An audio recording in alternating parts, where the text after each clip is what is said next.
Hello, welcome to Milwaukee Authors. Today we have with us Stacey Kannenberg. She's co-authored two books, Let's Get Ready for Kindergarten and Let's Get Ready for First Grade. The latter was the winner of the 2007 Teacher's Choice Family Award from Learning Magazine. She's not only an author, but a publisher, motivator, consultant, spokesperson, and mom. Stacey has numerous television appearances and hundreds of radio, magazine, and newspaper stories to her credit, from Radio Disney to Toy Tips magazine to the Dallas Daily News. She teaches workshops on book publishing, book marketing, and mom entrepreneurship. Stacey's two books provide the basics of what children need to know when heading off to kindergarten or first grade: the alphabet, counting, colors, shapes, days of the week, basic reading, and so on. The pages are coded so kids can use a dry erase marker, which is a great idea, and reuse the books endlessly. Let's begin with an obvious question. What inspired you to create these books?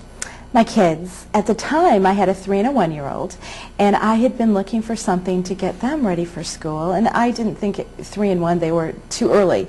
I wanted something that was just simple, that they could go through over and over and over, so that by the time they got to kindergarten, they were ready to know what it was they needed to know. And Oprah helped inspire you. Yes, it was a series of Oprah shows that actually launched this whole idea. I had been a stay-at-home mom, and I knew, and my husband knew, that someday I'd start a business. I just didn't know what it was I was going to start. And seriously, whenever Oprah would be on, she'd be saying, "Follow your passion," and I would yell right back at the TV, "But I don't know what my passion is."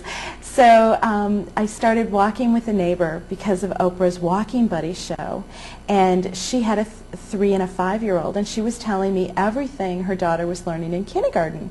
And she was saying words that I didn't know, like high-frequency words and sight words and positional words and skip counting. And I'm like, what are these words? I don't know these words. And she's like, "Well, you know skip counting. That's when they count by 2s and by 4. Oh, yeah, I know skip counting." But they speak in a whole new language, and I was absolutely shocked. So because of this Oprah show, we started walking, and then Oprah was having this show called The Big Dream Show, and I had said to my neighbor, "I wish I had an idea for Oprah's Big Dream Show." And she said, "How about the kindergarten book you can't find? One book for every grade that helps parents, kids, and teachers all get ready for school." And the minute she said it, I knew that's what we were going to do. So I dragged her kicking and screaming every step of the way. We started writing Let's Get Ready for Kindergarten. And then in 2005, when we were working on Let's Get Ready for First Grade, it exploded. And she said, "You know what, I want to be a stay-at-home mom again." And so then I bought the company out, and now it's owned by my kids and my husband. So we're a true family company.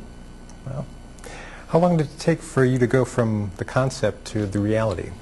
You know, it was a really quick process, because the minute Linda had said those words, you know, one book for every grade, I really thought about that, in that I had been shopping for books, and I loved Hirsch's book. He's got a book called What Your Kindergartner Needs to Know, and it was about 300 pages, no pictures, not something I want to put my child in my lap to learn. So it was really, gosh, let's think about everything a child learns in kindergarten. So I started calling teachers from all across the country. I started going to play groups that I had already belonged to, and started talking to my friends that had kids that were in kindergarten. And we started going through the curriculum and said, gosh, wouldn't it be nice if we put one book together? Because I didn't create the alphabet. I didn't create shapes and colors. I didn't create numbers. I just put it in a way that made sense, that you could actually flip through and read over and over and over, just like a book. Did you have to do a lot of research to put together all the material? To be really honest, I couldn't believe how hard it was to find that information, because no one had ever really put this all together in one place. It was really hard. And because I really wanted to target this to schools all across the country, everybody has a different curriculum. Every school does something a little different. So really when we started writing, it was in 2003, and the book actually came off the press in 2004. So it was really a year process, and the first 3 months was mainly research before we started to write it. But we were really lucky, because we didn't have to invent the alphabet.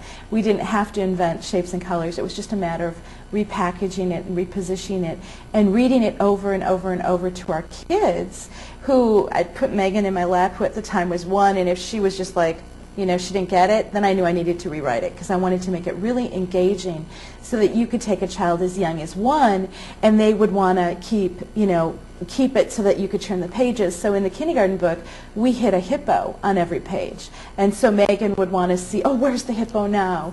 And so she was with us during the illustration process, as was Heidi. And also Linda's kids were involved in the process. In fact, one of her children had decided that the glasses needed to have something funky, and she made Good out of the glasses, which is, Mrs. Good is one of our teachers' names. So the O, G-O-O-D with the glasses was her idea. So basically, it's fun to tell people that these books were created by our kids, by parents and teachers all across the country, because they truly were. Wow. Have you had a lot of positive response from people? Oh, it's been incredible. The number of teachers that are like, oh, we've never seen this. I do this every year on paper, but I never thought to put it in one place. And so the fact that some of the schools buy that in bulk, I have a lot of schools in the Milwaukee Public Schools that buy it in bulk so that every child in their enrollment has the book. Zablocki, Green Bay Public Schools buys it in bulk so that every kindergarten kid in their classroom, some schools in Waukesha. In fact, there's like 4 or 5 elementary schools that buy the books in bulk in Waukesha School District, as well as the states of California and Texas have approved the books into their curriculum. So any school in Texas or California that wants the book, the state will actually pick up the tab. So the books are literally from schools in Portland, Maine to Portland, Oregon, to Florida. It's just, who knew? And I'm not even a teacher, that it could have this kind of response. And you do actually book signings. I do. My kids are now getting involved in the book signing process, and they think it's kind of funny. They had been at a book signing for somebody else, and they didn't quite get that.